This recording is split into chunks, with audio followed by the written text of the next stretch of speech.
விருதுநகர் மாவட்டத்தில் தொடர்ந்து பட்டாசு ஆலை விபத்துகள் நடைபெற்று வரும் நிலையில் தற்பொழுது 46 பட்டாசு ஆலைகளின் உரிமத்தை தற்காலிகமாக ரத்து செய்து நடவடிக்கை எடுக்கப்பட்டிருக்கிறது. இது தொடர்பான கூடுதல் தகவல்களுடன் இணைகிறார் எமது செய்தியாளர் சுதீர். சுதீர், வணக்கம். இந்த உரிமம் ரத்து, இந்த நடவடிக்கையோட முழு பின்னணி என்ன? என்னென்ன காரணங்களை முன்வைத்து ரத்து செய்யப்பட்டிருக்கிறது? முழு விவரத்தை பதிவு பண்ணுங்க. விருதுநகர் மாவட்டம் வந்து பாத்தீங்கன்னா கடந்த சில வாரங்களாக வந்து தொடர்ந்து அடுத்தடுத்து பட்டாசு விபத்துகள் ஏற்பட்டு வருகிறது. இதை தொடர்ந்து வந்து பசுமை தீர்ப்பாயம் வந்து ஒரு ஆணையிட்டிருந்தது. என்னன்னு கேட்டீங்கன்னா, அனைத்து பட்டாசு ஆலையையும் வந்து ஆய்வு பண்ணி அங்க வந்து குறைகள் இருந்தா உடனே வந்து சஸ்பெண்ட் வந்து ஒரு ஆய்வு மேற்கொள்ள சொல்லப்பட்டு மாவட்ட நிர்வாகத்துக்கு வந்து உத்தரவிட்டிருந்தது.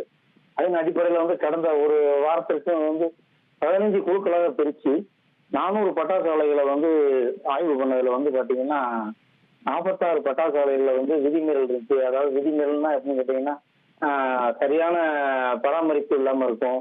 இந்த மாதிரி எல்லாம் இருந்துச்சுன்னா அதுக்கு வந்து சஸ்பெண்ட் பண்ணிடுவாங்க. அதுக்காக வந்து 46 பட்டாசு ஆலைகளை வந்து இன்னைக்கு தற்காலிக ரத்து செய்து நடவடிக்கை மேற்கொள்ளப்படுகிறது. நன்றி சுதீர், உங்கள் விரிவான தகவல்களுக்கு. ட்ரெண்ட ஃப்ரெண்ட் ஆக்கிக்கோங்க. தந்தி டிவியின் சப்ஸ்கிரைபர்ஸ் அண்ட் ஃபாலோவர்ஸ் குடும்பத்துல நீங்களும் இணையுங்க.